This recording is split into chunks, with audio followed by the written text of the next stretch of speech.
Guys, thanks for tuning in. This is the latest British Esports Association live on-stream interview, so feel free to ask your questions throughout this interview, and Elliot, our school and college liaison officer, is helping me out moderating the chat and maybe sending some questions my way. I'm the first live one, you say?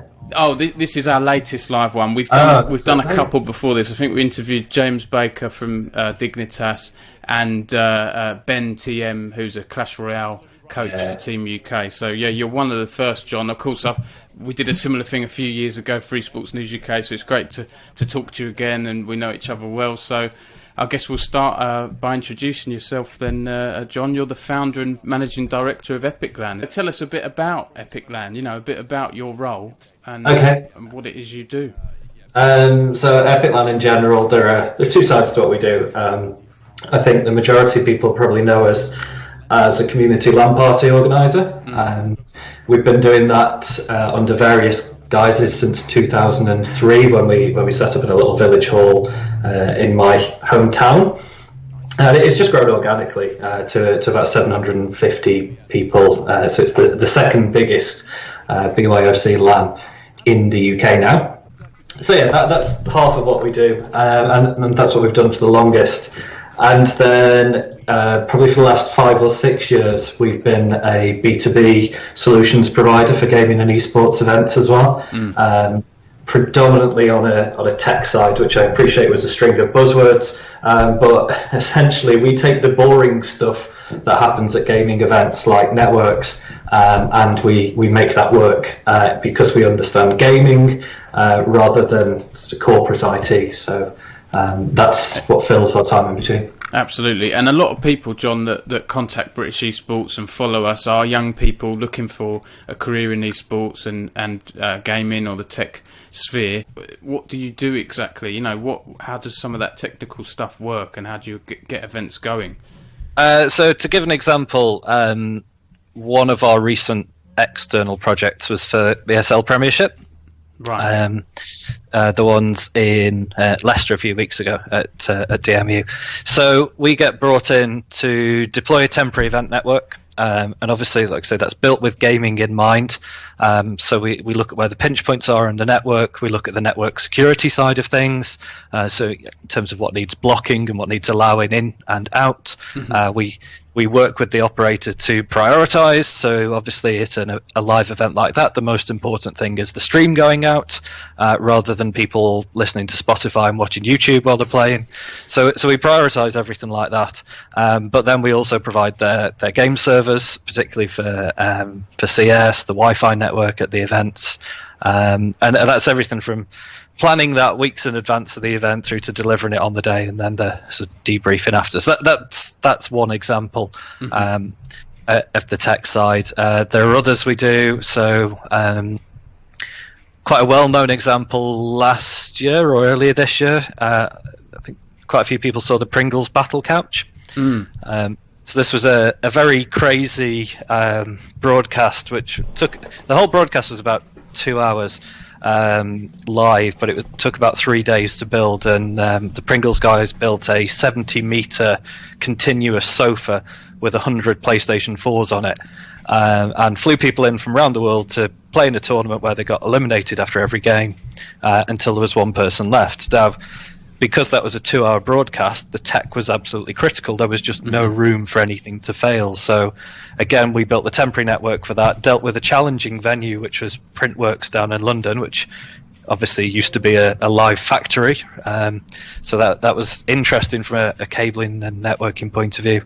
We prepared all the PlayStations in advance, even down to little things like skipping the cutscenes and license agreements, just to let that broadcast go as smoothly as possible. Yeah.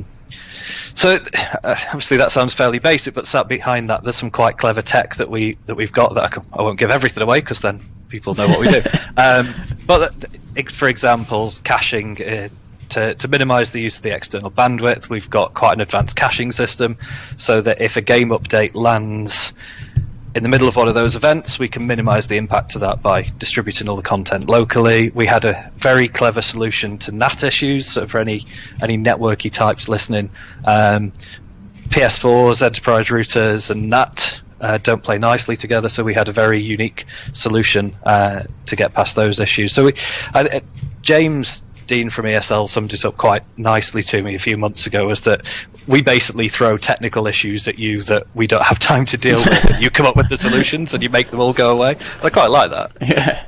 No, that's really cool. And we've worked together, John, at an event last November, I think it was, at the NEC in Birmingham, World Skills Live, where we had thousands of students coming around. We had an esports stand, and we were getting them involved with just simple Rocket League matches, but then also talking to them about the championships for schools and colleges and careers in esports and things like that. And I learned a lot from that, because I'll be honest, events aren't my strong point. I like writing things. I like, talking to people like I am to you now, and I like, working on content basically. So for me, it involves, you've mentioned some of the technical stuff, but there's a lot to it, isn't there, that you don't realise, moving equipment, things like that, things that I'm awful at and I'm not very good at, I don't enjoy.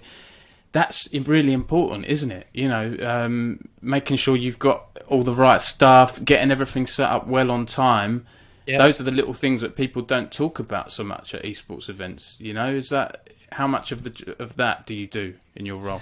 The logistics is a huge challenge. So to give an example of the next biggest logistics challenge we have coming up, and I still don't know what the answer is to this yet. We've got our next big LAN event coming up. Little plug, middle of October, 10th to the 13th of October in Kettering. So that's going to be one of our sort of arena-sized events. So again, about 750 people coming to that. Mm-hmm. We get back from that on the Monday morning after we've loaded all of the kit back in the van. There'll be about an 18-ton truck and some with kit coming back to our offices. Yeah.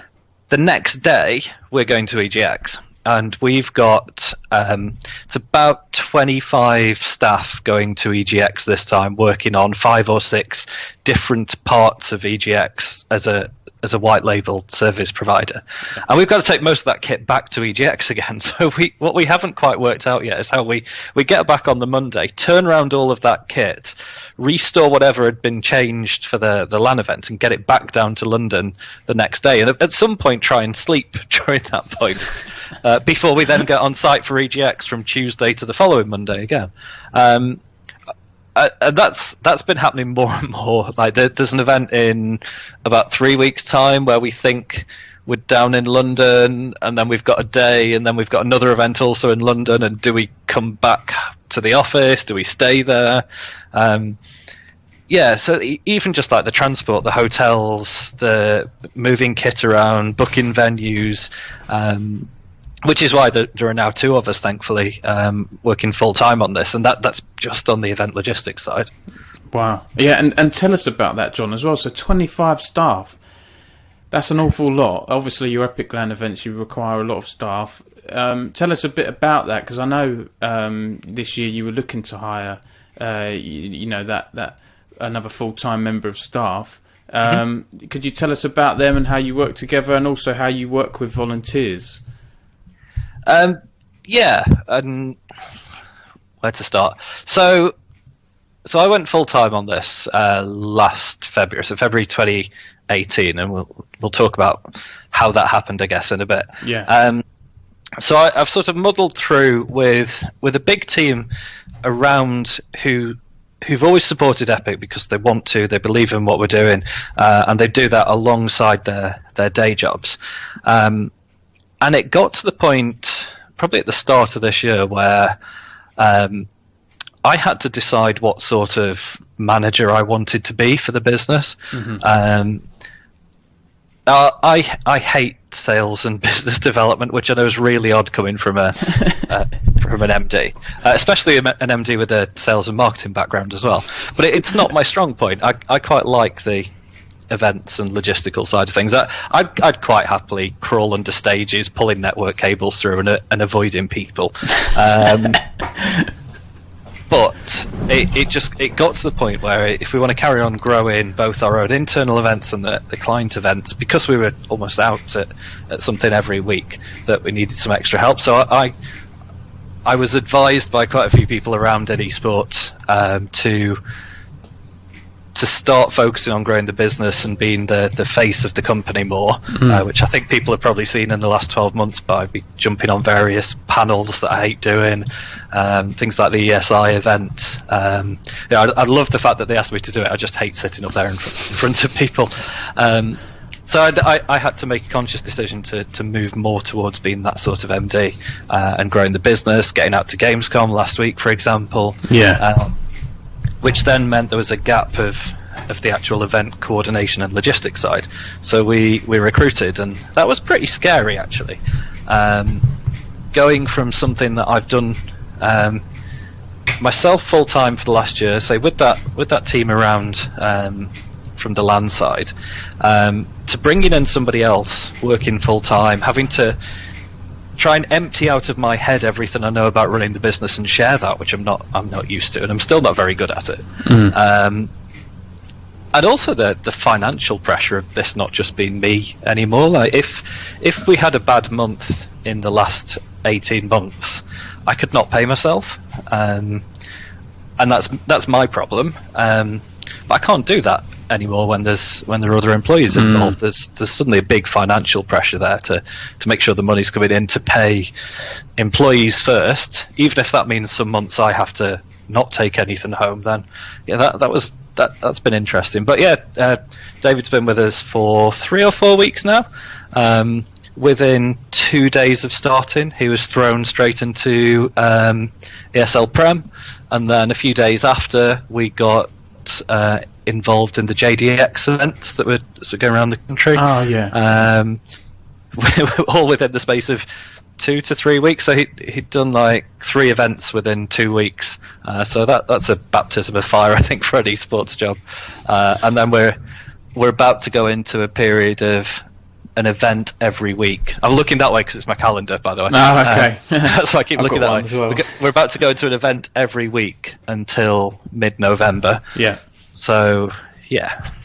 Wow, it's extremely busy, and just a quick shout out to people in the chat as well. If you have any questions for Jon, I'm super keen to make these interviews interactive. So if anyone has any questions, please feel free. Half the people in the Twitch chat are epicLAN team members, by the way. I think I've seen. Yeah, no, it's fantastic.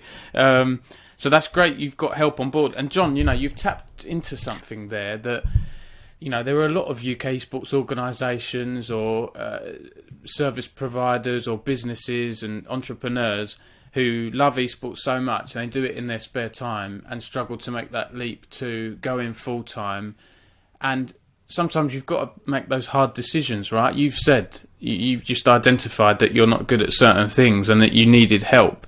So I think there's a lot of people in esports out there that don't do that. They might get into their comfort zone. I'm guilty of it as well on my site. How important is it for people to identify, step back, take a look at what they want to do and what they need to take their business or themselves to that next level, I guess? I guess there's a few questions in there. I have a habit of doing that. It's all right.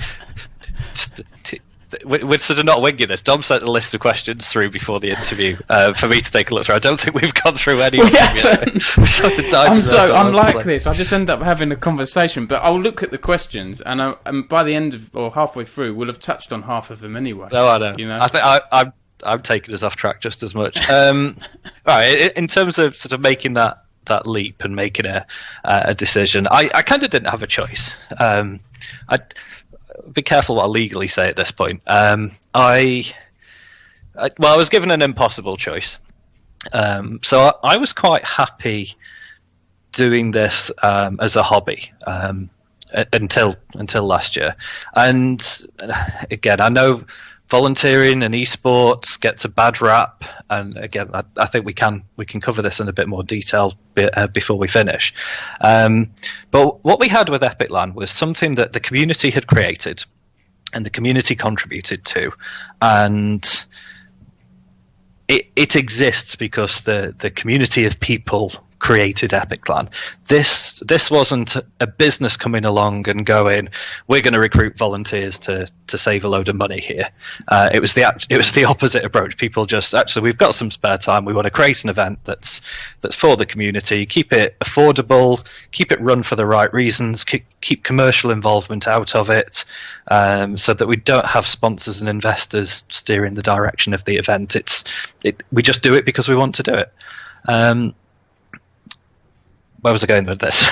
Oh yeah. So then, so I had a day job that I was quite happy with, and a situation came up where I had to leave that, and I didn't really know what to do.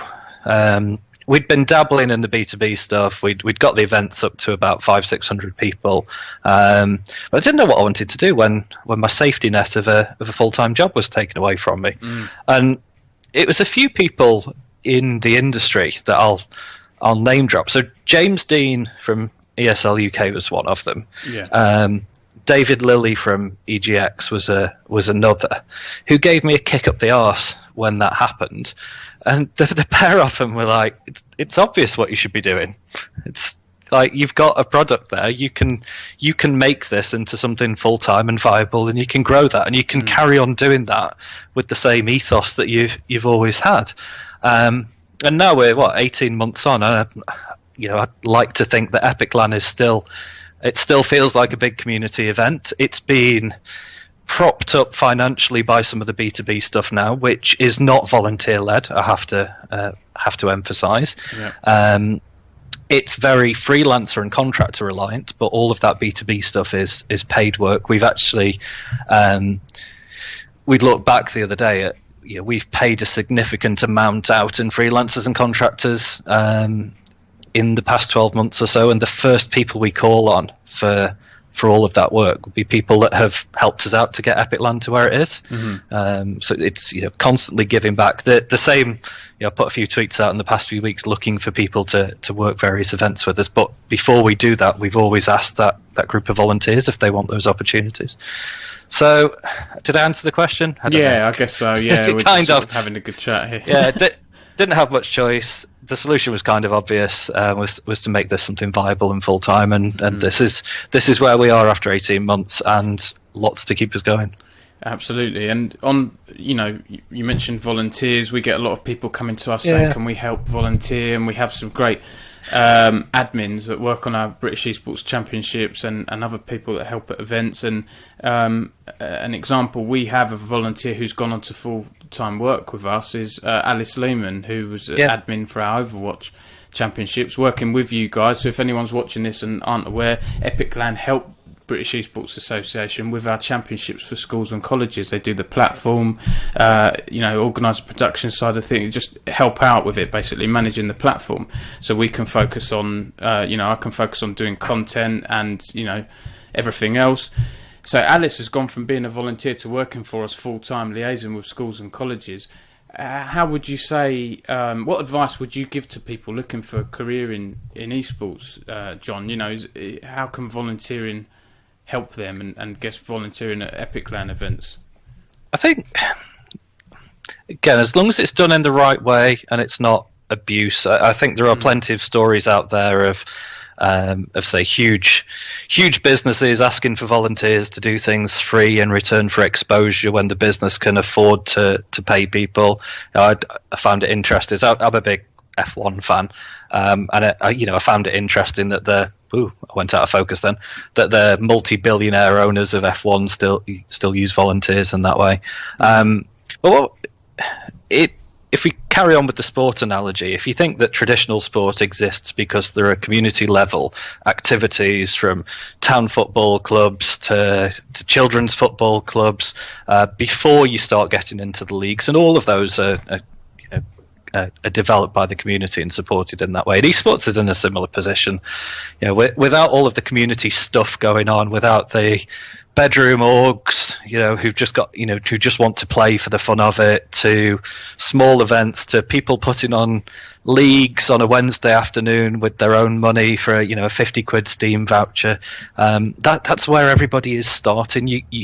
It's such a new industry, and the qualification structures aren't there necessarily. The career progression's not there. I think that there has to be a starting point. I'm not saying that volunteering is the only way. But it is an option, and it's an option that works for many people. We look at the people who've come through the epicLAN route, whether that's as players or helping out backstage or helping out in front of the camera, who've got the experience that they perhaps wouldn't have got by going straight. And you're never going to go from casting in your bedroom to hosting a stage on a major, are you? So, that. Working with people like us and Insomnia and ESL, just to get that initial experience under your belt, certainly makes it easier when you then filling in the CVs to go on to the bigger and better opportunities. Yeah, and I think it helps volunteers as well figure out what they want to do. The amount of emails I receive, the info@britishesports.org general email address, that say, I want to work in esports, I love gaming, I've been playing games, I've been following esports so many years now, I really want to work in it. And my first response back is, do you know what you want to do exactly in esports? Because it's like traditional sports. There's so much you can do: sales, marketing, journalism, content creation, video editing, hosting. Doing some volunteering will help them figure out what their strengths are, and what they enjoy doing. That's one of the interesting conversations I had with a load of the parents at World Skills when we worked together. I think a lot of the parents and teachers had assumed that the only career option in esports was to be a pro player, because that's what they saw, and that's probably what the kids going to the show wanted to be at that point. I want to play FIFA and earn a living from playing FIFA or Fortnite. I've seen people earning millions of pounds playing Fortnite. I can do that. We know it's the top 2 or 3% that are actually going to make it to that level. And when I started talking to them about all of the sort of backroom opportunities available in esports, you suddenly saw the parents realise that when I was saying to them, you could be an accountant in esports, you could be a solicitor in esports, you can do sales and marketing and web design and IT and event management and transport and logistics, then all of a sudden the parents are starting to go, oh, actually, this isn't a complete waste of time after all. I want my kid to be an accountant. They could do that in an industry that they love. Okay, maybe something can work here. Exactly. There's a lot of transferable skills, and I want to just read out this this comment from Mintopia, who is at epicLAN, right? Our tech manager. Yes, and she said, I owe my entire career due to volunteering at a LAN party 15 years ago. One decision to volunteer led to a job, led to another job, led to my current job. She wrote your tournament platform. There you go. Yeah, yes. So we've emailed a few times. Yes. Thanks for your comment, and absolutely spot on. When I run Esports News UK in my spare time, I just set it up as a blog, for nothing, just for fun, and then that's where it grew, and where grew my reputation in UK esports for writing things. Yeah, I've annoyed some people along the way, but as a journalist, you're always going to annoy people at times, and I've tried to be fair and balanced, but. I think it was Paul Challoner, the well-known esports host, his advice to people, I remember, was, just do it. If you want to be a caster, go and ask a team, an organisation or amateur team for some footage, cast over it, go to an event like epicLAN, get some experience, start casting, and just put that out on the YouTube channel. If you're good, you will get noticed eventually, and for me personally, I'd say don't be disheartened as well, because nobody's perfect, and you're always learning all the time. I'm always learning new things, and I'll have an article that I might think will do pretty well, only gets a couple of likes, but don't be deterred. I'll put something out that I think, this is just a little thing, and it will get 60 plus retweets. You never know what, and that's what I love about esports as well. The community decides what's interesting and what works, and if you're good enough, keep at it. You will get noticed. I think perseverance is key. It's becoming increasingly competitive as well. Esports. Everyone wants to get involved now. There's lots of university courses cropping up teaching esports. In 3 or 4 years' time, we're going to have a lot of people competing for spaces. So, getting your foot in the door, doing volunteering, finding out what you want to do sooner rather than later, I think is, very helpful. Yeah, and it's one of the things that when I was recruiting, I was looking for on CVs. So when we created the job a few months ago, we had about 32 applications, which I was really pleased with for our first recruitment exercise. But I was really keen to look at CVs of people who've got some experience. I'm not expecting. I think I said in the advert, I wasn't expecting career experience necessarily from an esports point of view. I just wanted people to demonstrate that they were interested and they'd done something, whether that was running a team, playing in a team, running the university esports society. There was a hell of a lot of people that came through the university route, actually. Yeah. From this sort of huge esports growth that we're seeing now in unis. That's all I was really looking for, is just show that you're interested in the industry and you've tried to do something. So, say even if that's you've been to an epicLAN event, that wasn't one of the criteria, but but it makes it easy if you've been to a LAN event, then you understand what we're about. Yeah. So that's something I feel really guilty about. I haven't actually been to an epicLAN event. I know that is awful. Absolutely. So I'm sure I've got a shame bell on here. I can. I'll do that. There always seems to be something that comes up. Actually, the October one. That could be good, because that could be good for me to go to. I'm going to see if I can go to that one. Yeah, I'll hold you to it. But now you're doing League of Legends 1v1s and things like that. Absolutely, and WoW Classic is out. I'd love a weekend of just playing WoW Classic away from home. If you can get on the servers. Yeah. Hopefully it's sorted itself out by then. Jon, you've touched on it obviously, and I think a lot of people watching this will understand what epicLAN is. But for those people that are watching this back on YouTube or on our website, tell us a bit about what epicLAN actually is and what it consists of, because you have the esports tournaments, right? But you have people meeting up and you have quizzes and things like that there as well, right? It's a traditional LAN party. That's I'm not pretending that it's anything else.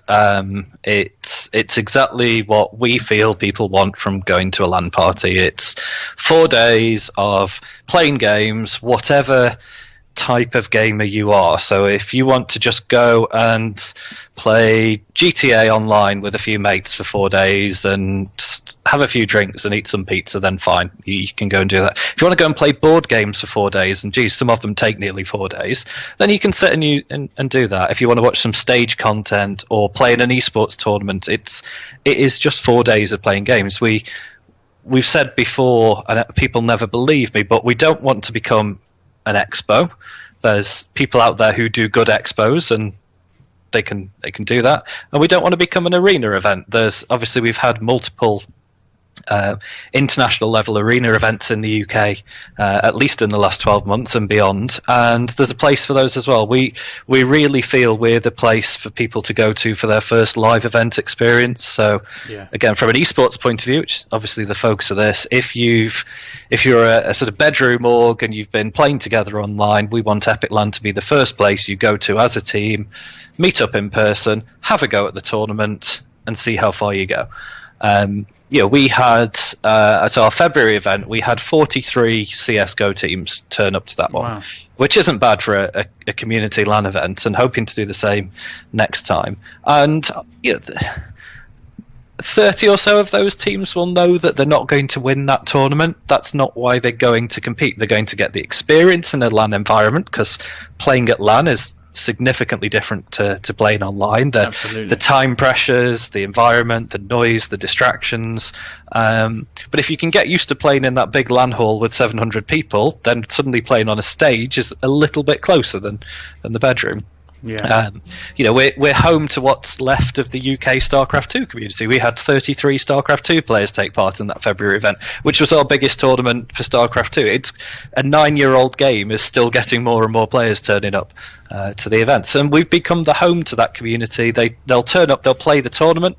They almost run the tournament themselves these days. We do have an admin, Matsku, who supports them, but the community look after themselves. They'll go for a few meals. Typical gamers will nip out for a few Nando's during the course of the weekend, and it's a place to meet up with that community, 2 or 3 times a year, and that's what we want to be. That's not going to change. That's we're planning ahead for the next event in 6 weeks' time. It'll still be the same. I'm looking at 2020. It will still be the same. It might get bigger, but it's not going to change from what it's about. You've highlighted something that I want to point out as well there, John. Where you said, you don't have plans on doing expo or arenas and things like that. You found your niche, and I think that's so important. When I set up my site, it was to cover UK esports news because no one else was doing it. And if you're doing something that no one else is doing, you've got a great chance of making a name for yourself and doing something that's successful.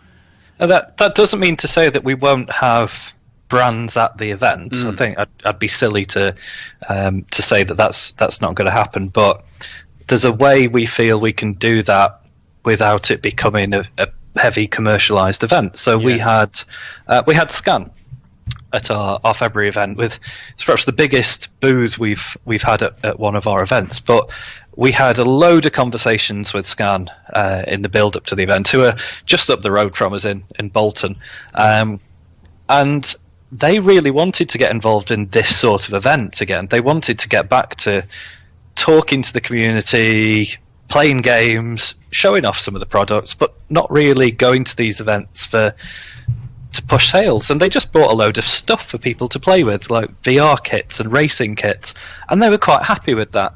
And so they fit with what we wanted to do from a LAN point of view. So when we are talking to brands, we're very clear about what the event feels like. We've had Astro and Logitech, for example, who for the last few events have sponsored the pub quiz. That sort of thing, and brands are happy to do that. We had one particular brand in February that's ended up giving out prizes for a sausage eating contest. That's no euphemism involved with that. It was literally sausages from the breakfast bar, and the brands were quite happy to do that because it just showed them as being nice community faces, not not big huge corporations. So we're careful with who we work with as well to make sure that we still keep it feeling like a community. If we can, obviously, we've still got to cover some costs. The LAN events do make a loss, which people, again, probably don't believe. But the community LANs do lose money. But if we can mitigate that, if we can get more money into the prize pools, more fun tournament prizes for people, then of course we're not going to turn brands away. No, absolutely. No, I wasn't aware of that it's a loss thing, and that's something to be aware of, isn't it, for people looking to do their own ventures and things. It can be difficult in esports if you're not a Fnatic or a top brand. It can be difficult to make your way.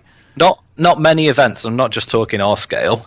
Not many events themselves make money. So we do see a lot of people, and obviously doing this since 2003, we've seen a lot of people come along and go, I want to create a new esports event, perhaps not understand some of those costs and barriers, and then they end up being a one-off event that's not sustainable, disappears, often taking a few brands out with them, because if they do manage to pull in some brands that are new to esports and then they have a bad experience, they then disappear again. So it's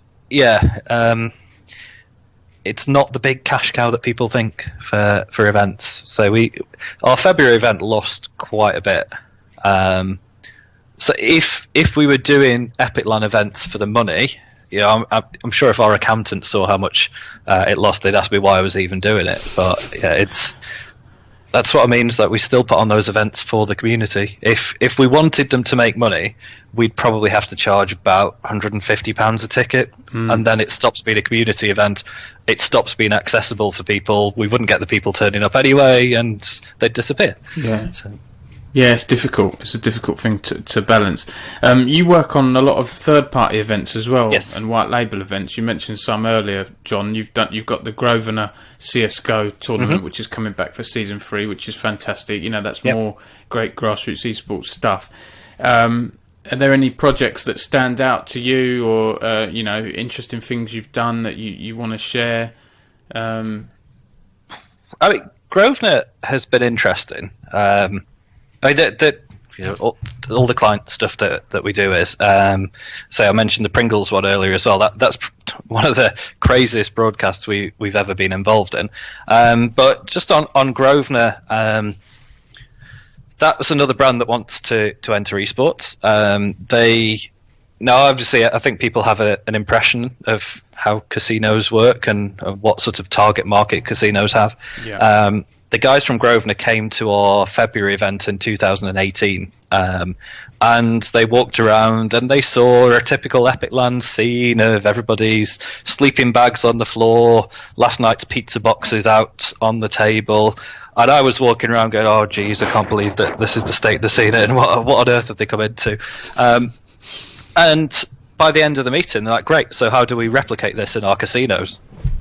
Sorry, what? You actually want this, and you're with the people who are spending millions on poker tables? You want that? And where we went with Grosvenor is actually the Rank Group, who's the parent company of Grosvenor. Used to have a lot of entertainment venues. They used to run cinemas, bowling alleys, laser quest type things, water parks. All used to be part of that Rank Group, and over the years that's disappeared. And the team we work with at Grosvenor, actually, their job is to bring entertainment into the venues, not to get people to gamble. They just want them to be seen as places you can go to socialise. A lot of casinos have music acts on, they have comedians on, they have tarot card reading sort of nights, and just to provide entertainment. And this is what they see esports as being for them.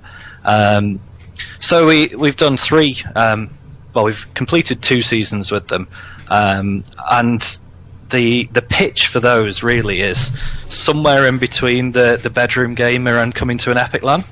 So it's a small step up from that online event, in that the PCs are all provided, the locations are all around the country, the one-day event, so you've not got to worry about accommodation. It's £10 to take part, which is very cheap from an esports point of view. Yeah. Oh, and at the end of it, there's about 10 grand prize pool. So they've worked extremely well, both for the CS:GO community and for Grosvenor and for us, obviously. We start season 3 in 2 weeks' time down in Cardiff, and we bought into a London event into that at the end of the season this time, which will be fun, and then some hopefully interesting plans for the final for this season as well that I can't talk about yet. So that's been pretty cool. So I've mentioned Pringles. We did our first non-UK event at the start of this year. Ah, right. So one of our customers is EGL, who were running the PES League events. So we did the 2 EU qualifiers for PES League with them in Liverpool and in Portugal, and we did the World Finals with them at Emirates Stadium down in London. So again, that's a networking point of view. There's some network challenges again when it comes to PES. We actually have to work with Konami on site for the way that the game's set up, which we got some really good feedback about how we worked with the Konami HQ guys. So yeah, that was interesting. That was another one of those little milestones where we got to go outside of the UK for the first time. It was nice. Obviously, I've travelled outside the UK, but never for work. So that was quite cool. Sorry, go on, John. Go on. And yeah, just at every little milestone we've had, whether that's moving into the new offices, getting our own van, getting the PCs, each one of those is sort of motivated to move on to the next. And EGX is probably our next huge challenge, say, for all of this stuff. Can I pick out a question? Of course you can. Yeah, it's the one that's come through. Have I missed one? Yeah. So, are EGL not a competitor? Just curious question. Yeah. You could argue that everybody we work with should be a competitor. We probably shouldn't have the relationship that we have with ESL UK as well. But I think it comes down to what Dom said before about having a nation sticking to it. So EGL don't run the sort of LAN parties that we run. They're also very console focused, whereas we're more PC focused when it comes to delivering our own events. And from a B2B point of view, we've decided our focus is going to be that event tech, predominantly on the network side, a little bit on the league ops sort of referee side as well, but predominantly event tech. and that's what we've become specialists in. EGL and ESL and various others, I'd say their specialism is in the bigger scale productions, and that's not something we've got any interest in. We do it for small scale stuff, but we've got no interest in running, like I said before, huge stages and the productions that sit behind that. I'm quite happy if we're the ones that make sure the stream goes out because we've maintained the network. That's what we're good at. That's what we'll stick at. So yeah, we work nicely with loads of people that on paper should be competitors, but we get on really well with them. Yeah, and I second that as well. I think it might be an esports thing. There are some strong rivals out there in esports, don't get me wrong. But, if you look at some of the organisations as well, the teams in the LEC and things like that, they all have banter and friendly interactions with each other on social media. Like Esports Insider, I'll give you an example as well. They're another online publication. You'd think my site should be rivals with them, but I don't see it that way at all because they do events, big conferences and things like that. They do trade news, whereas I do more like consumer UK stuff, and we just get along really well. So, I've been a media partner with those guys, and we've done things together, and I see a lot of that in esports. The collaboration's way better than it used to be. So from a tech point of view, a lot of the tech people from various esports organisers actually work on tech projects together. The cache I was talking about earlier has been a collaboration from people from multiple events. So they've got their own Discords, their own meetups, and you have people from competitors sitting around the table together talking about technical challenges and how we can solve them as an industry rather than individuals competing against each other. Now, like you say, there are still rivalries. There are some companies that will never work with us. We may be quite happy to work with them, but on principle they'll never go anywhere near us, and that's fine. But I quite like how we're all pushing the industry together by collaborating. Take the UK meetings as an example. Obviously, we've bumped into each other a few times at the majority of the sort of key players in the esports industry sit around the table 3 or 4 times a year down at the UK offices and look at tackling challenges together. Immigration is right up at the top of that list as an example of how do we all work together to make sure that what happens on the 31st of October isn't going to stop people coming into the UK to compete at esports. Yeah, absolutely. And we're only going to tackle that by working together, not as separate entities. I agree. So I know it can be a bit of a cliche, but the saying that a rising tide lifts all boats is kind of true. And esports, is doing that growth thing in the UK, and working together can help with that, I think. Jon, tell us a bit about your work with the British Esports Championships for us. Can you tell us what that's been like and what you've done? Because obviously working with schools and colleges, I guess, is different to some of the other clients you work for and things like that. Yeah, I thought it was going to be easier, but it wasn't. I think we had a few heated conversations, not between the two of us, about things that were going on during the last couple of seasons of Chabs. Where do we start? Obviously, it's something we wanted to support.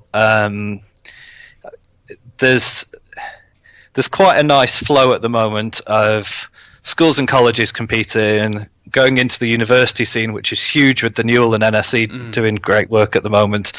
And then hopefully at the end of that, of people coming out of education, people start coming into our events and ESL events and EGL events and so on. So we felt it was really important to support that and start getting things right when it comes to esports teams at that school level, and then hopefully in 3-4 years' time, as they come out of the education system, then they're going to be good, solid esports teams. So it was important for us to get involved in that. And also, I think quite bluntly, I think I said to you, I really wanted to make sure that it was a UK company supporting the British Esports Champs as well, because ultimately that helps us grow. The more we grow, the more jobs we create in esports, the more experience we create for people as well. So that's why we were keen to get involved. It was challenging because we're all of a sudden dealing with people who had no esports experience at all. And by that I mean the teachers. For any of the teachers who are watching, I don't mean this in a negative way, but obviously us and the admins are used to dealing with semi-established esports teams, or at least the players in those teams. And what we all of a sudden found was it's about 90 odd teams that we had in the first season. Yeah, something like that, I think. Around 100 with the... Yeah, go on. What we suddenly found was that teachers were taking responsibility for esports teams in schools because they were either they wanted to because it was their own personal passion, or they were encouraged to by the school management. And we were having to handhold people through absolute basics, which I perhaps underestimated. Even little things like scheduling and how brackets work and how Swiss works. I struggle to explain how Swiss works to myself, never mind to somebody who's completely new to esports, because it's a tournament format that you don't see anywhere outside of chess and esports. So it was really hard work, but at the end of season 2, when all of that came together and started getting messages from the teachers for thanking us all for their for our perseverance with them and helping them, and how they were in a much better place after season 2 than they were when they started, was really, really rewarding. And I had to watch from afar as they went on to the finals at Insomnia, but we're just watching on Twitch some of the teams that we'd been speaking to for the best part of 12 months at that point, making it to the stage finals, and seeing how happy they were to even be there, whether they won or not, was brilliant.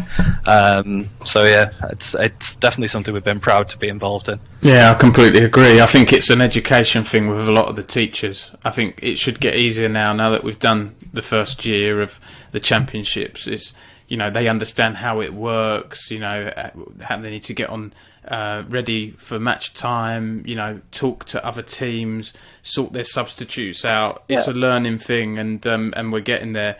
We changed a lot as the seasons went on as well. So obviously there was the pilot season, which I wasn't involved in, but that was eight teams across each tournament. Yeah, I think it was 8. I can't remember for now. Each game. I want to say 16, 8 schools, 8 colleges, but I could be wrong. Maybe it was 8, and then 4. So we suddenly went from that to say over 100 or so teams for season 1.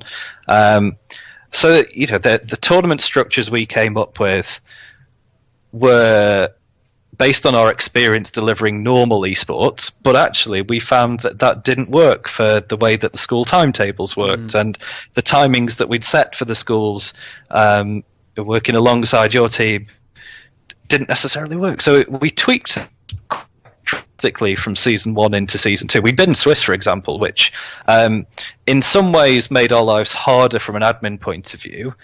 But actually, what we needed to understand was that the schools needed to schedule things further in advance, and the way Swiss works, you can't do that until the matches have all concluded. Whereas we got teachers there who wanted to plan their match times for 3 weeks down the line, and you can't do that with Swiss because you don't know who your opponent is at that point. So we changed that. It made our lives a little bit harder, but it made the experience better for the schools. And hopefully going into season 3, we'll have some good numbers coming back through. Because they enjoyed that experience. Yeah, I'm really looking forward to it. Having had those live finals at the NEC at Insomnia was fantastic, and seeing those students get that experience and just enjoy themselves on a live stage was really good. I look forward to more of that. Just a quick read from some of the comments in the chat. Adam Fitch at ESI said, "Big up ESI." Absolutely. Award-winning Adam Fitch. We have to get his title right. Yeah, the UK Esports Reporter of the Year.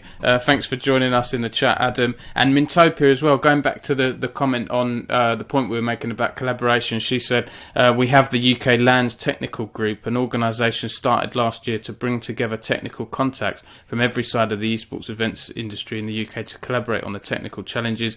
Big successes of the group, for instance, have been involved getting direct support and involvement from Riot, Steam, EA and Epic for game caching updates, all good outcomes of collaboration, and said Swiss is easy as well. So thanks for your comments, guys. I guess so we're coming up to the hour mark, so if we do last few bits, John, we'll try and keep it to around about an hour. Now's a good time. Anyone in chat wants to ask John anything about epicLAN management, esports events and things like that, please do ask your questions now.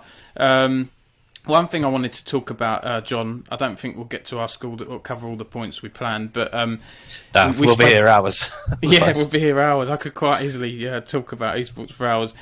You've mentioned this in a past interview to me before, but I always like to bring it up because I think it can be really inspiring, and maybe we'll clip this and put it on Instagram or something. That I can't wait to see what I say before you clip anything. Yeah. There's been a lot of people at epicLAN that have volunteered in the past that have gone on to do very big things people might not be aware of. People like, is it Pansy, Machine, top esports host now? Are there a few other people you want to mention, or any memories of people that, started? I nearly mentioned Pansy earlier, actually, when you were talking about taking on feedback and improving yourself. So when Lauren started, so I remember when she went from being one of the players at the events to casting, and sort of early days of Reddit and other social media. Then she started to upload clips of her casting, and again, exactly like you said, offering to take teams' practice sessions and cast over them, and then asking for feedback. And she got some horrible feedback at that time because she was one of the early females working or trying to get into esports, and not only into esports but into a very public role as a commentator, but she didn't give up with that. She just constantly kept taking the feedback, whether it was constructive or abusive, which it was back then. And now look where she is, traveling around the world, commentating on some of the world's biggest events. I'm not saying that's all down to epicLAN. That was a tiny part of the experience and her mindset to become good at what she does. So Pansy's one, Machine's another one. When I went to ESL 1 last year, it was really emotional seeing Machine hosting the stage in front of a home crowd in Birmingham, when last time I'd seen him was casting in literally a cleaning cupboard at Kettering Conference Centre with Quad V, because it was the only place we could find for them to set up the broadcast. It was like a sauna in there as well. They were casting for like 16 hours a day non-stop, and they went from that to that. So again, loads of people we could go, but not just on the volunteer side as well. Players who've been at the events as well. So I think most people know about what James Duffield has launched recently with Tom and Stuart. Teams, isn't it? It's called, I think. Yeah, Teams.gg, which is a platform for finding teams and ultimately then going on to compete as those teams, but some clever algorithms sat behind it. Yeah. So I remember, Duffer used to come to our events, our little village hall events, when there were like 30 people in Stoke. So I've known him since he was at college. Similarly, the other guys he set that up with, the co-founders, were all coming to our events in the Call of Duty days. And Dupes has beaten me to it. So James started filming a video series at our events and then on others called Streamgasm, which was a very quirky coverage video channel on YouTube focused around Call of Duty.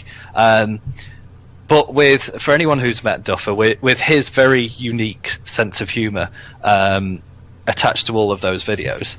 And those videos ultimately then got him noticed for his creative skills, and then he goes on to work for Twitch and others, and now he's established this on his own. So again, we can't take any credit from that, but it's nice to see somebody who we've known for so long from coming to our events going on to do great things like that. Absolutely, yeah, I couldn't agree more.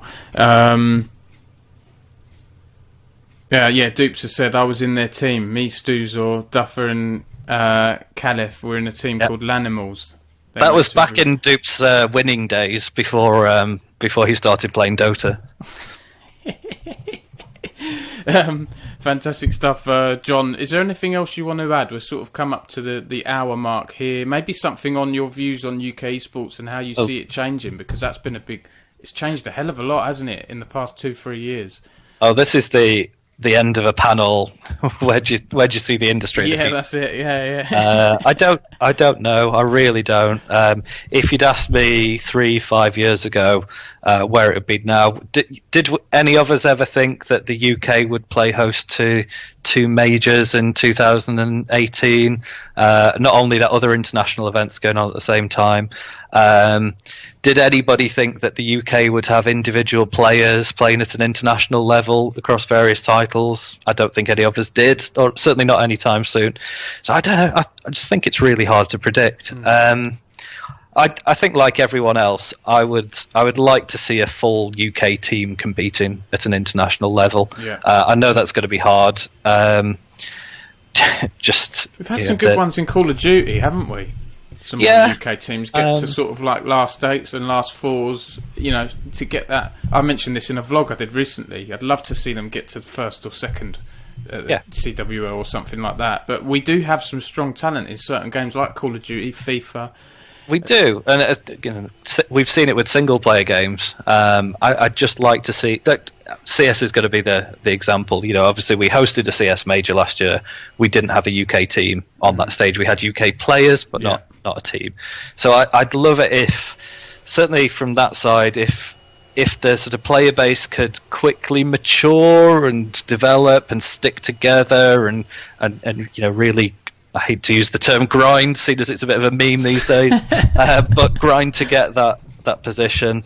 So that's from a player point of view. I kind of want to see that. Whether we will, who knows? I'm not going to predict. I said something about from an industry point of view at the last ESI event down in Brighton, which is there are a lot of businesses coming into esports at the moment that I think are in it because they see it as a buzzword and a bit of quick money making, and I worry that they're not in it for the long term. So I actually think we're going to see a bit of an expansion of more businesses coming into esports trying to take advantage.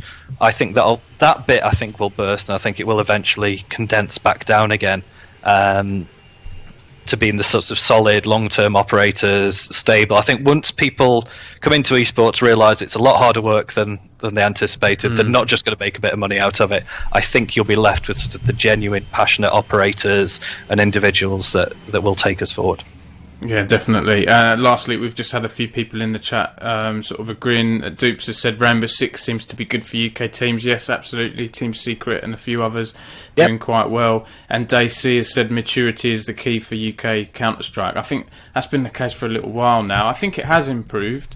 But I'll be honest, I was always sort of put off covering UK Counter-Strike a little bit just because where I have done a few articles in the past, I've been absolutely rinsed, or not even for like getting facts wrong or anything like that, just for, I think, coming into the scene. It's a very like protective scene, and you have to be in it. So it's a big scene, and with that player base out there, I believe Insomnia last week had, was it 56 teams, something, 59 teams, from what I heard, it was by far the biggest tournament. So you would think with the size of that player base that somewhere in there is a group of players who can come together and can make it if they can stick together, put the work in, and sure. I think it's that sort of maturity thing again that Dacey's mentioned. Yeah, definitely. John, thanks so much. It's been an absolute pleasure. Always is. Is there anything you want to add, John? I know we've missed a couple of things because we've been having a good chat, but I think we touched on a lot of good areas here. I mean, I can't. We can't close out the interview without me doing a proper epicLAN plug. So it's 10th to the 13th of October, Kettering Conference Centre, nice and easy to get to in the Midlands. Esports tournaments are CS:GO, Rainbow Six Siege, Rocket League, and StarCraft 2. But there's all of the casual side as well, whether that's board games, you want to play retro games, play on consoles, play on dance mats. If you're a gamer that wants to spend 4 days playing games competitively or casually, then come along. I'm very tempted. I'll talk to the team and a few of my friends as well and see if I can come down. Be fantastic. John, thanks so much. I hope everything goes well. Elliot has said in the chat, very nice guys, thanks for an informative and well handled interview. Thanks John and Dom. Thanks Elliot. Is that your Elliot? It is, yes. That's he's our moderator. He's just checking everything's okay. We've always had lovely chats on the British Esports Association. We will speak at some point. We've not bumped into each other at any event yet, but we will catch up at some point. Are you at this Esports Insider thing? Tonight? No, I'm still in the north at the moment. Can't you tell from how grey it is? No problem. We'll Elliot and I will be there tonight. So if anyone's there, please do say hi. Thanks for tuning in. I'm going to try and do more of these.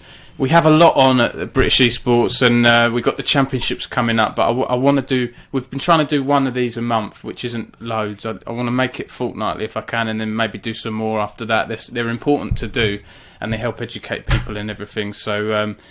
Fantastic. Oh, Morgan's just Morgan is our marketing manager. She's going to be at epicLAN over the weekend. There we go. So we will have a presence there at least. Cheers, Morgan. That doesn't get you out of going though. No. I will go one day. I've got twins on the way this year, so October's probably the best time for me to go before that happens. Yep.